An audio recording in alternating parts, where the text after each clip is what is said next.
Hello children, we will continue our chapter friction.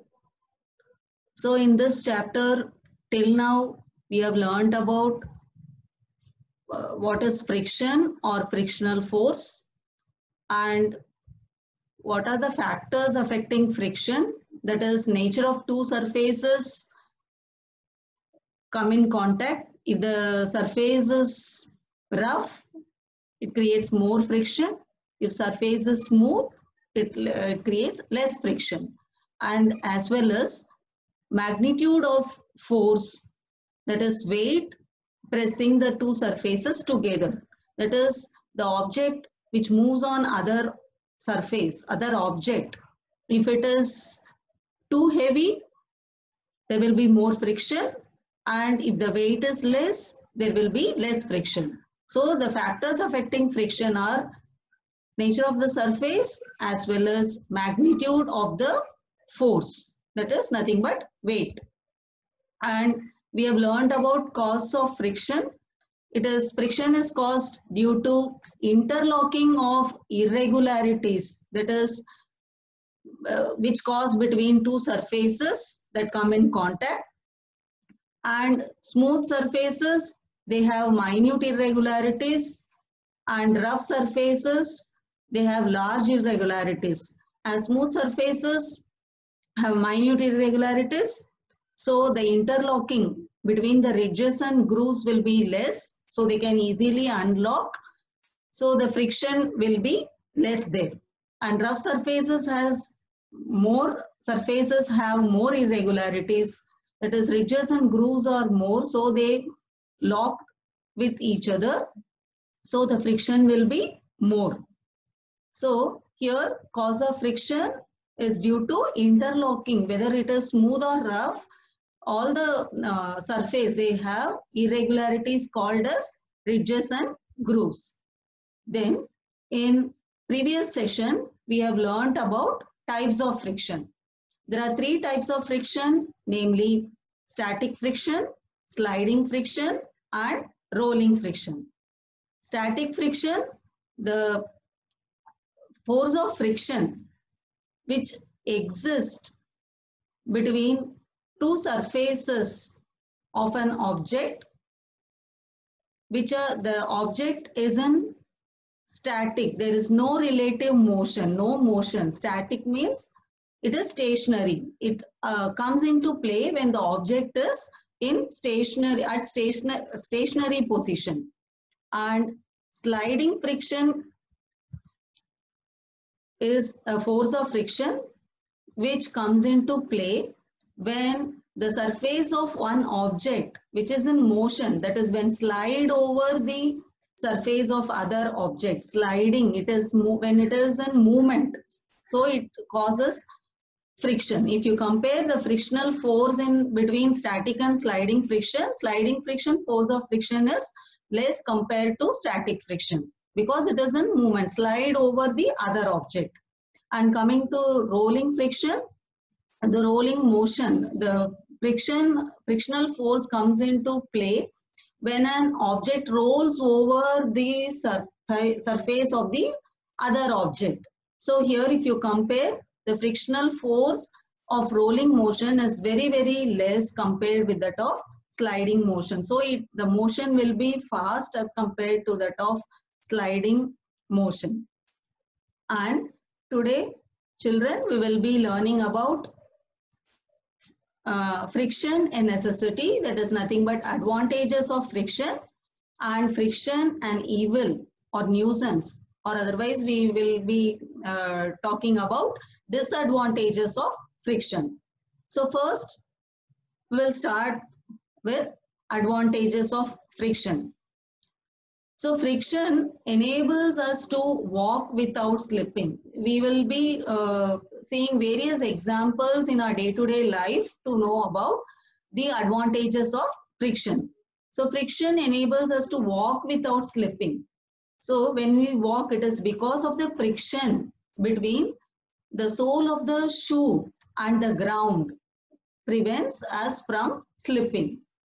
So we know that when two surfaces comes in contact, there exists frictional force. So while walking, how do? We push the ground backwards. You just imagine the way you walk. When we walk, what do? We push the ground backwards. When we step, what happens? We push the ground or ground backwards, and the force of friction here, it acts in the opposite direction. So we push, that is applying force is backward. So the friction always acts in the opposite direction of the force applied. So here frictional force is in forward direction. So as it is in opposite direction, it prevents us from slipping. Thus it makes a balance, so we do not slip. So friction enables us to walk without slipping. And second advantage, friction enables a car to move on a road without skidding. The same way as we walk, it is because of the friction between the tires of car and the surface of the road. As it comes in contact, it create frictional force exists in between these two, and which enables the car to move forward without skidding. So if there were no friction, we can not imagine how the car would move. It would stay where it was. And third advantage is friction enables us to write and draw on paper. So it is because of friction between the tip of the pencil or pen, whatever it is, and a paper. The friction which exists between the tip of the pen or pencil and the surface of the paper, it makes the carbon particles of the pencil, or you can tell the ink from the pen, it rubs off from the pencil or pen because of friction, and that appears like black mark or ink mark on the paper. So this way friction enables us to write and draw on paper. So first advantage we have till now learnt about, it enables us to walk without slipping, and it enables the car or any vehicle to move without skidding. And third advantage we have learnt about, friction enables us to write and draw on paper. Now let's further continue the advantages. That is, friction enables us to pick up and hold things in our hand. How do we hold? Or when we want to write or draw, we have to hold the pen. For that also friction is necessary. We can hold any object. For example, here a glass tumbler in our hand is being held because of friction between the glass tumbler and our hands. If friction is not there, it will be slippery and it will fall down. We cannot hold anything. Similarly, we can pick up the things or pick up books lying on the desk or wherever it is by our hand due to friction. So friction enables us to pick up and hold things in our hands. And next advantage is that friction enables us to light a matchstick. So due to friction only, matchstick is being lighted. As we know that the tip of the matchstick consists of some chemicals, and when we rub matchstick against the side of the matchbox, here the friction exists between the tip of the matchstick and the surface of the matchbox, produces heat, and because of friction there will be heat is being produced, and this heat burns the chemical which is present in the tip of the matchstick, or you can tell head of the matchstick, and it lights up. That is due to friction. Even during winter days, we rub our hand, both the hands. So when we rub the surface of both the hands due to in contact, when we rub over each other, heat will be produced due to friction that exists between both the surface of our hand. Similarly, here also when we rub the matchstick against the surface of the matchbox, due to friction, heat is produced, and this heat burns the chemicals that is present in the tip of the matchstick, so that matchstick gets lights up. So till now we have learned about different advantages of friction, such as it enables us to write or draw on paper. It enables us to hold pen or hold anything without dropping it. It enables us to walk without slipping.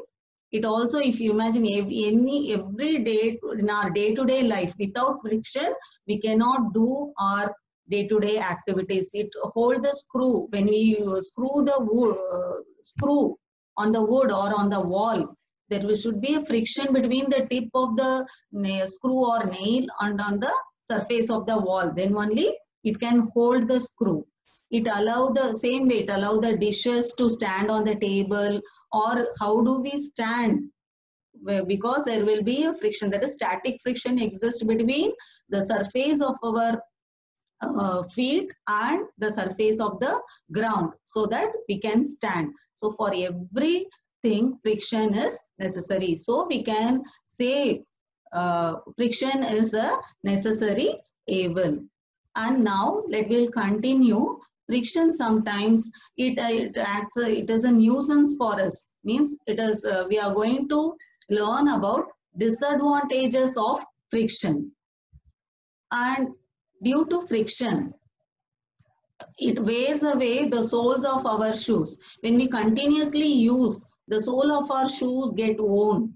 That is, when we walk on the road, the surface of the shoe keep on breaking off slowly, due to which soles of our shoes wear out slowly. And the shoes get damaged, so that it becomes unfit to wear after some days. So it is a nuisance for us. So due to friction, it wears away the soles of our shoes. And next, the same way, tires of vehicle also wear out gradually due to friction. And like shoe, there are the tiny particles of tires also break down due to friction when they run on the road.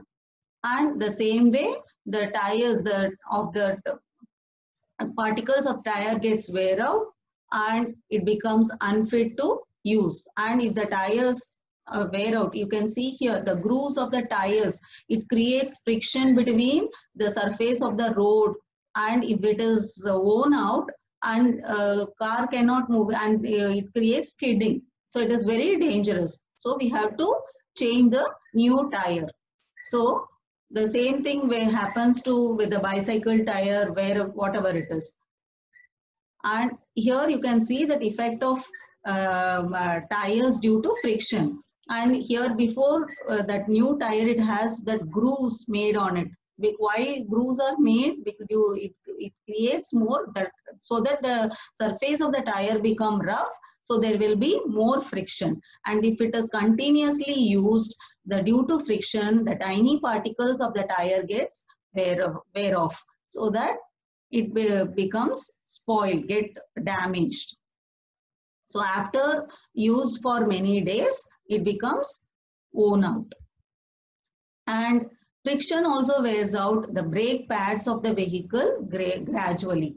Brake pads is very, very essential to when we apply the brake, when we want to stop the vehicle, we apply the brake.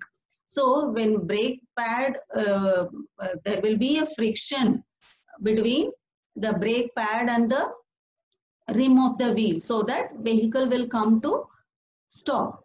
And here brake pad is made of rubber, and when the brakes of the vehicles are applied, when we apply brake, lot of friction is produced.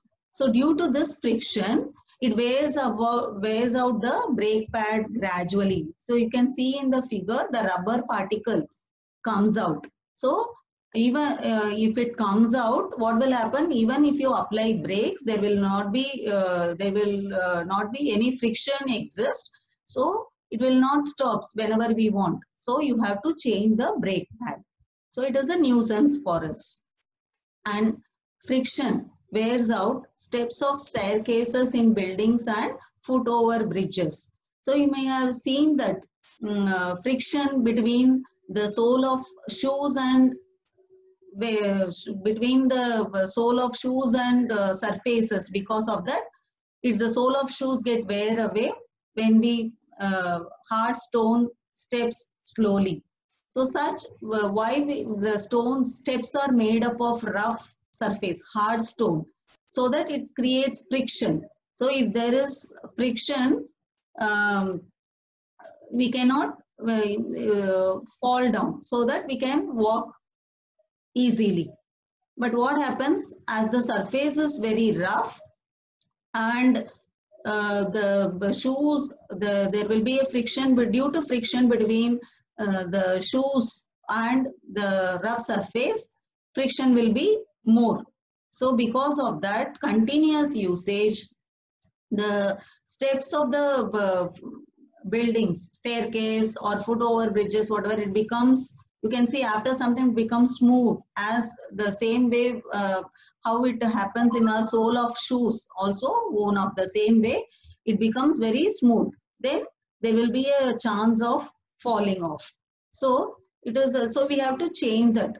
So where we can see that such type of staircase, we can see in the railway station, offices, in old buildings, etc. The surface of the staircase should be rough enough. And if you continuously use that, the surface becomes smooth. So it will be it will create less friction, so that there is a chance of falling. So we have to change it. And friction slows down motion. So if friction, as we know that it always it creates opposite motion of an applied force. So friction reduces the motion of an moving parts of machine. So if machine parts are come in contact with each other, so there will be a friction, and friction always acts in the opposite direction of an applied force, and it stops the motion of an moving parts. So in such cases, it's to slow down the movement of the machineries, machine parts. So in all moving things, such as you can see car, buses, airplanes, boats, etc., they are slowed down due to friction.